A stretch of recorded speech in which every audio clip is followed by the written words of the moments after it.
The map was perfect. That was the first thing Oberst Friedrich Brandt noticed when he spread it across the hood of his car at the edge of the tree line. The engine still ticking with heat. The morning light barely strong enough to read by. The map was perfect. The positions were perfect. He had a ridge, 2 crossroads, a river bend, and enough concrete to hold a corps for a week. He had mines on every approach. He had interlocking fields of fire that his staff had spent 4 days calculating. He had, in the language of the Wehrmacht manual on defensive warfare, a Verteidigungsstreifen, a belt that an enemy would bleed through, not break through. He had all of that. What he did not have was a sky. By 7:30 in the morning, the first American aircraft appeared above the ridge, not in any direction he had prepared for, not creeping in low from behind a hill or following the contour of the river the way he had anticipated. They came from everywhere and from nowhere, banking into their attack runs before the first gun crew had finished traversing the barrel. By 9 o'clock, 2 of his artillery positions were burning. By 11, his reserve battalion had been caught in column on the road to the second ridge in daylight in the open. And the result was the kind of scene that does not appear in after-action reports because there is almost nothing clinical to say about it. Brandt stood at a crossroads 2 kilometers behind his original line and made the only decision left to him: pull back. Again. It was the 4th time in 3 weeks. He did not yet understand what was happening to him. That would take longer. Some of it he would never fully understand. How was this possible? That question is what this episode is about. Not the aircraft themselves, not the pilots, not the bombs, the rockets, or the number of sorties. Those are the surface layer. Underneath is something more interesting, more systemic, and more devastating. A machine that almost no one on the German side had correctly anticipated, because it did not look like a weapon. It looked like a radio network. It looked like a card in a pocket, a frequency on a handset, a calm voice on a channel that was almost always open. The Germans prepared for air attack. They knew American aircraft were dangerous. They had experienced the strategic bombing campaign for years. What they had not prepared for was precision, on demand, in under 15 minutes, keyed directly to the movement of a single infantry battalion or the position of a single battery, called in not by a headquarters 50 miles back, but by a man on foot, lying in a ditch, watching through binoculars. That distinction sounds bureaucratic. It was not. It was the difference between a defense that could be held and a defense that could not. If you grew up in a family where someone talked about what the air in Normandy felt like in the summer of 1944, not the grand strategy, just the sensation of living under that sky, of watching the road ahead and checking overhead before every move, then you already know what kind of story this is. The texture of it, the way it changed the arithmetic of everything. The man on the ground was not a pilot. That point matters, and it gets lost. Major Henry Lawson, 38 years old, infantry, was lying in a wheat field 700 meters forward of his battalion's line.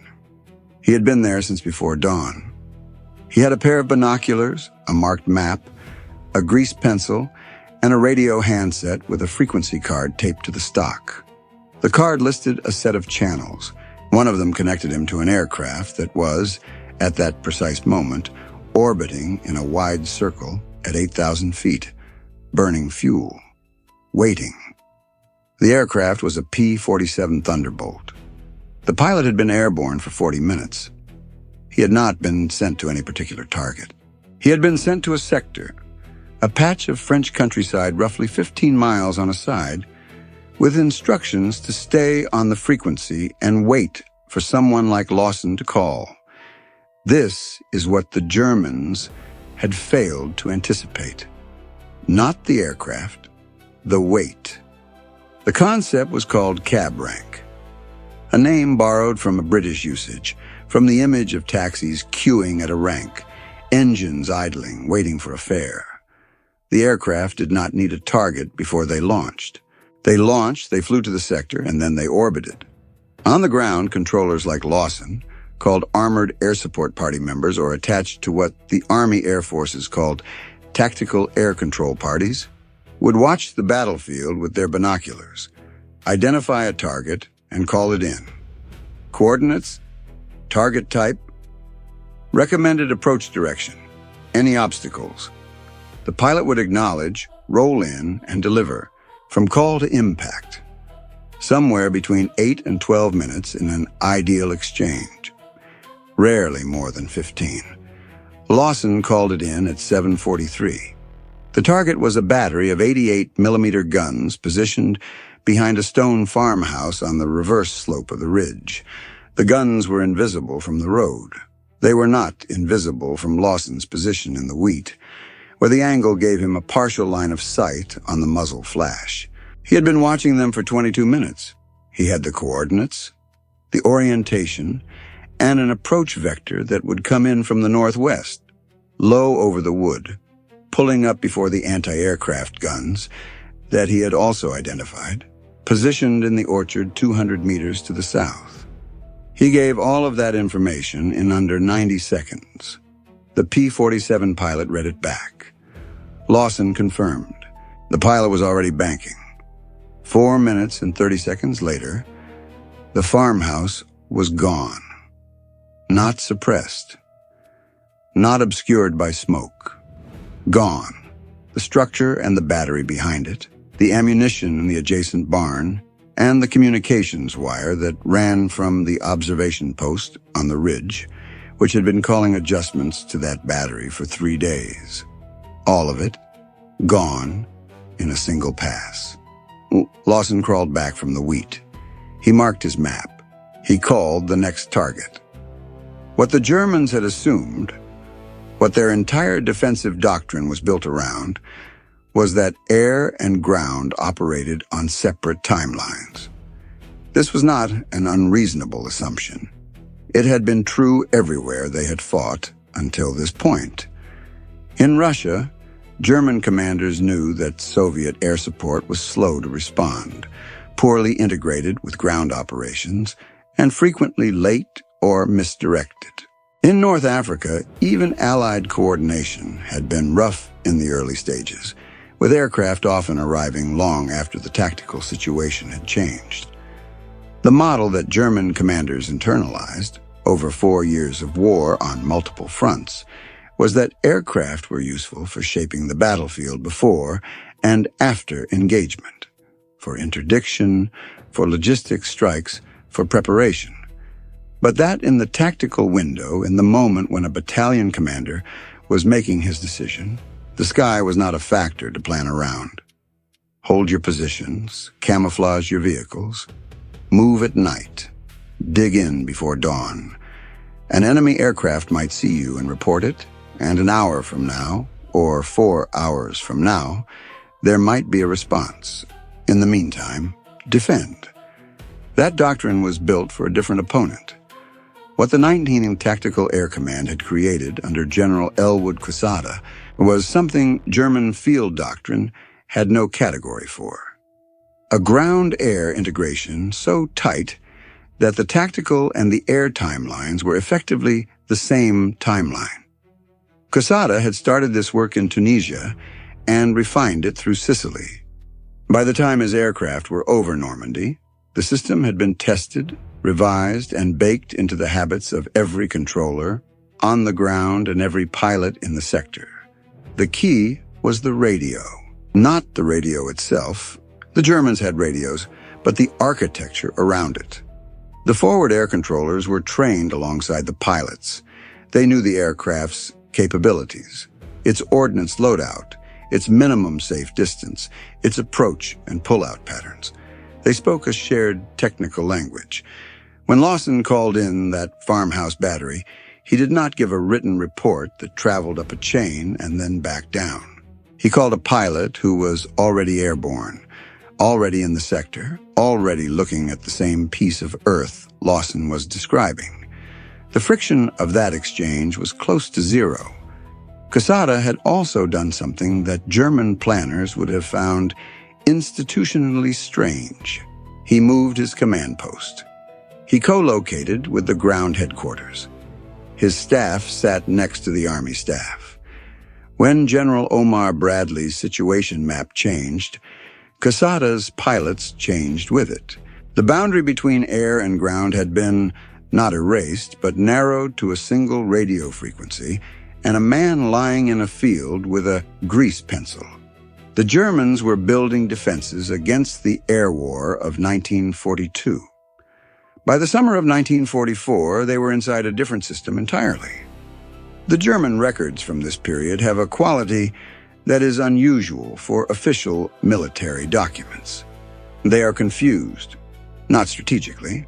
The strategic picture was clear.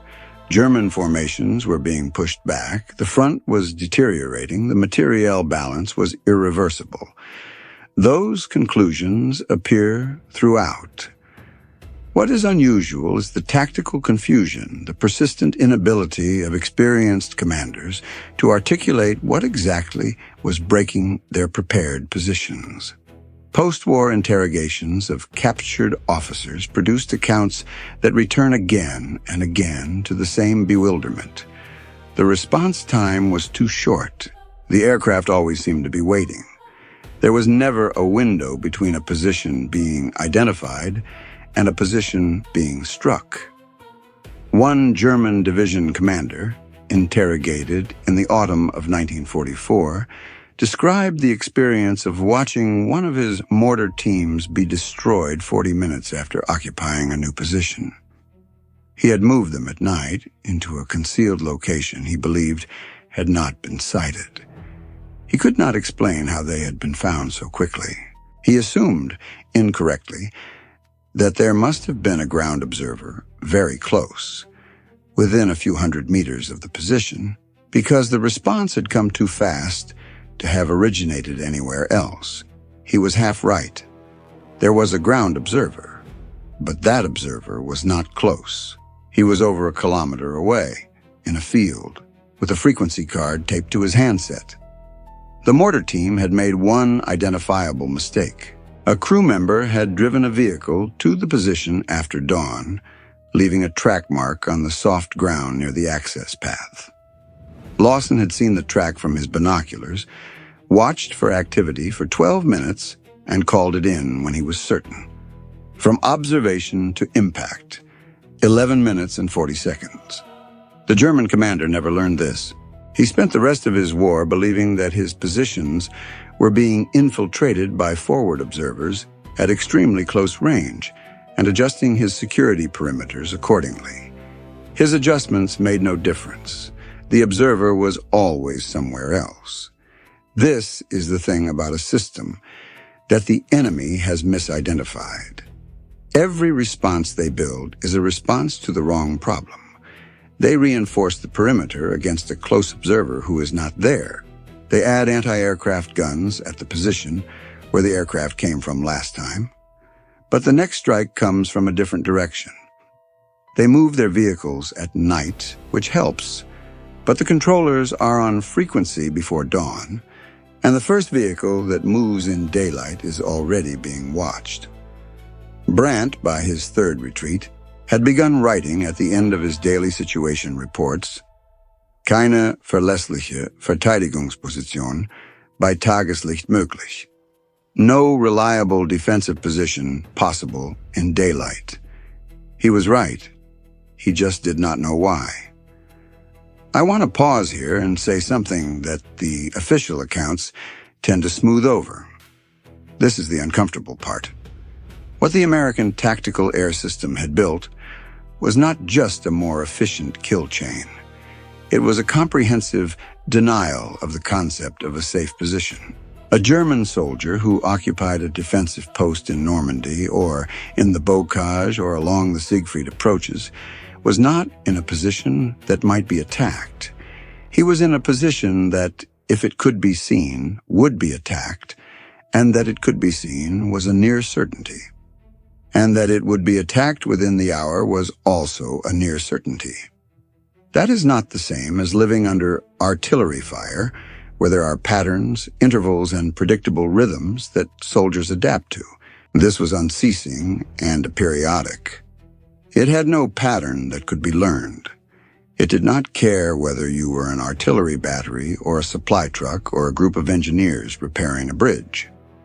If you were visible and identifiable, the call went in. The psychological arithmetic of that changes a man, not just his morale, his capacity to function, and that is separate from the physical destruction, which was enormous. The radio operator who made the system work was not Lawson. This is the part of the story that does not get told, and it should. Private First Class Gerald Tanner, 22 years old from a town in southern Ohio, was the radio operator attached to Lawson's forward party. He carried the SCR 300, the backpack radio that made the entire exchange possible, and the set weighed 38 pounds. Tanner carried it from the truck to the forward position, through a hedgerow, across a drainage ditch, and into the wheat field, moving in darkness with no sound. He had done this on average 4 times per week since June. Tanner did not call in the strikes. Lawson did that. Tanner maintained the radio, adjusted the frequency, managed the battery charge, and kept the set functional in conditions, mud, rain, the vibration of nearby explosions, that were not what the set had been designed for. When a connection went bad, Tanner found it and fixed it. When the battery charge dropped below reliable transmission threshold, Tanner flagged it before it became a problem. On the morning that Lawson destroyed the farmhouse battery, the SCR 300 had been operating continuously for 11 hours. The battery pack should have been rotated the previous evening. It had not been, because the previous evening there had been incoming fire on the vehicle with the spare packs, and the rotation had been delayed.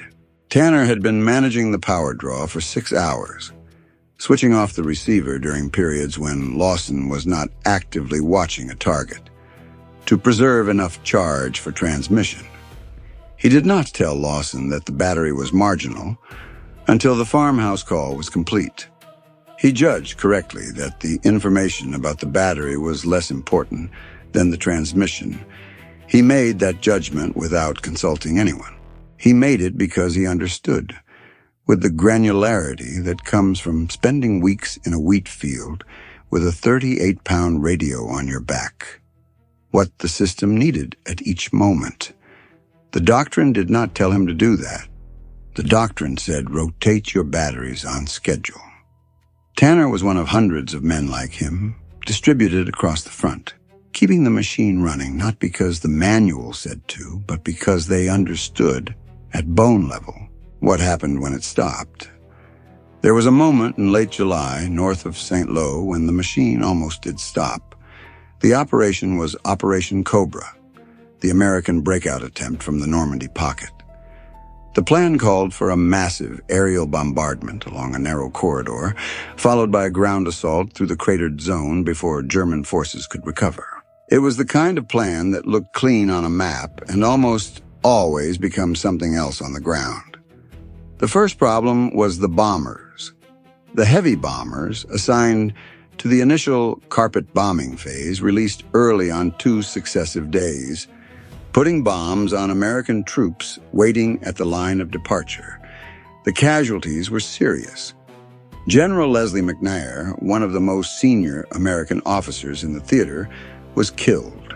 The ground troops waiting behind the start line had watched the bombers turn and come toward them, and some of them had broken position before the explosions came. The assault schedule was delayed.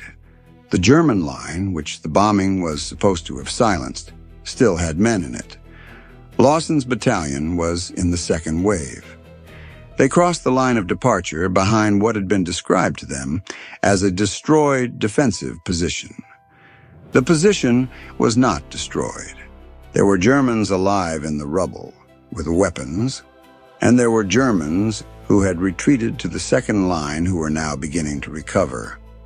The lead company took fire from 3 directions within the first 400 meters. Lawson called for air. The cab-rank aircraft were already on sector. They had been airborne for 20 minutes. But the chaos of the bombardment had disrupted the radio network in Lawson's immediate area. The heavy bombing had knocked out the relay station 2 kilometers behind him, and his first 2 calls went unanswered. He switched frequencies. He tried the backup channel on the frequency card. Nothing. Tanner got out of the ditch, moved 40 meters to higher ground, still in the open, visible, with incoming fire on the road 40 meters to his left, and found a direct frequency, not the relay. Tanner had studied the architecture of the radio network the same way a mechanic studies a wiring diagram. He knew where the links were and what to bypass when one failed. The connection came back. Lawson gave the call. The aircraft rolled in. The secondary position that had been stopping the lead company was struck in under 10 minutes from Lawson's first successful transmission. The battalion continued forward. By evening, they were 3 kilometers past the position that had, 4 hours earlier, seemed likely to stop the operation entirely. Tanner received no specific commendation for what he did on that road.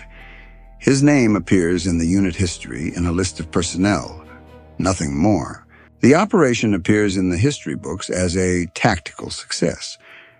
Both of those things are accurate, and neither one of them is the full story. If you've spent time with this kind of history, not the headline battles, but the signals nets and the supply chains and the men who kept the invisible machinery running, this is probably the part that stays with you the longest. Because the aircraft were visible. The bombs were visible. The pilot banking over the ridge is a story that can be filmed. The man in the ditch with the 38-pound radio and the marginal battery making the quiet decision that keeps the chain intact, that story mostly disappears. And without it, the chain doesn't work. In the summer and autumn of 1944, the 19 Tactical Air Command flew more than 36,000 sorties over the Western European theater. The P-47 Thunderbolts of the 4 primary fighter bomber groups, the 50th, the 48th, the 60th, and the 365th, destroyed by conservative post-war estimates, drawn from ground verification, and captured German records, more than 4,000 motor vehicles, over 1,000 artillery pieces, several hundred locomotives and railway cars, and a number of armored vehicles in the hundreds. Those figures are from the German side's own accounting of materiel losses attributable to air, but the operational effect was larger than the material count suggests. What the numbers do not capture is the suppression, the batteries that did not fire, because the crew had dispersed when they heard aircraft overhead, the supply columns that sat in tree lines for 12 hours waiting for darkness, the counterattack that was called off because the assembly area was under observation.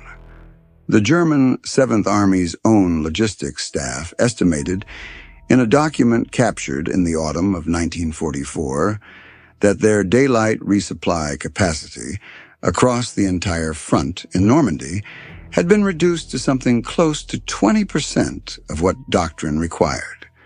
Not because convoys were always destroyed, because they could not move.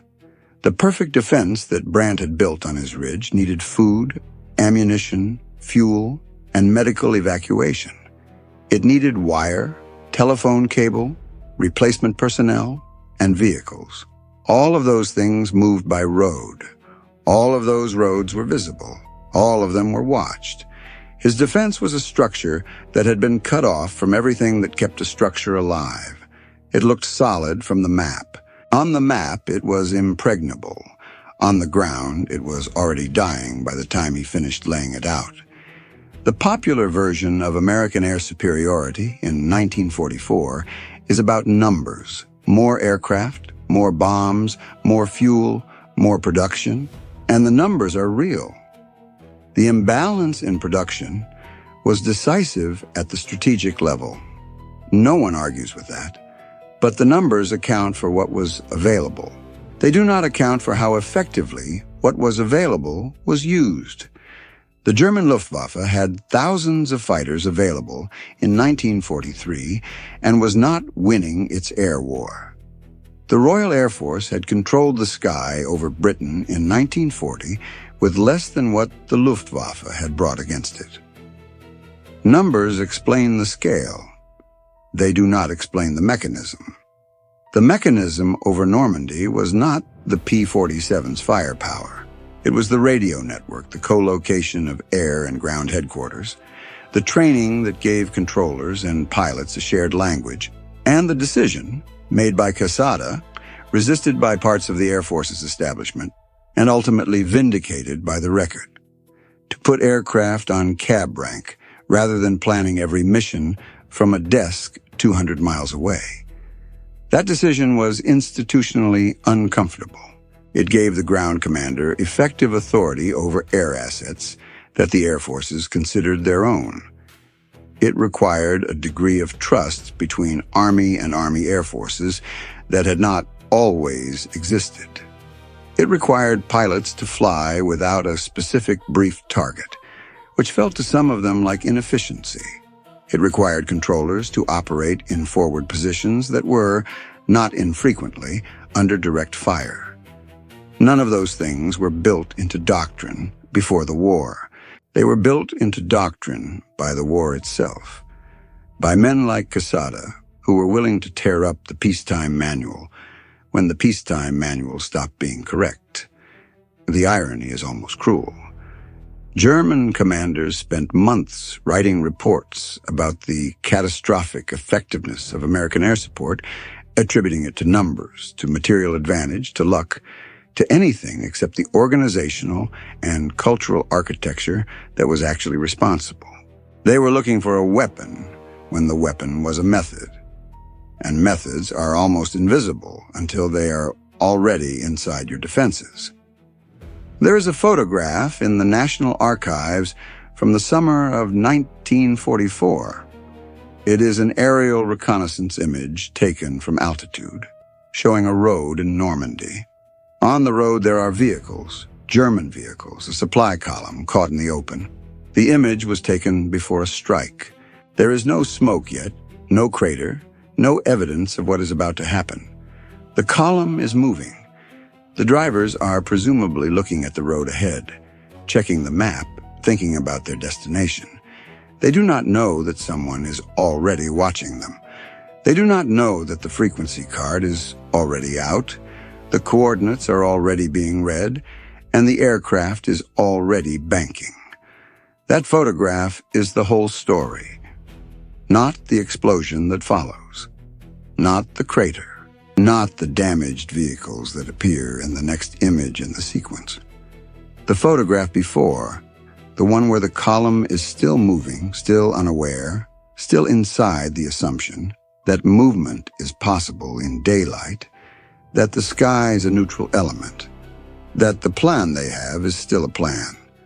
That photograph is what Brandt was looking at every time he spread his perfect map across the hood of his car. The map was not wrong. The map was built for a different war. If the channel is open, if the frequency card is in the pocket, and if the man in the field is watching, then the map does not matter. What matters is whether you can be seen. And in the summer of 1944, over Normandy and beyond, the answer was almost always yes. If you want more on how the invisible architecture of American combined arms actually worked, not just the aircraft, but the nets, the controllers, the men who kept it running under fire, this channel is where that story gets told.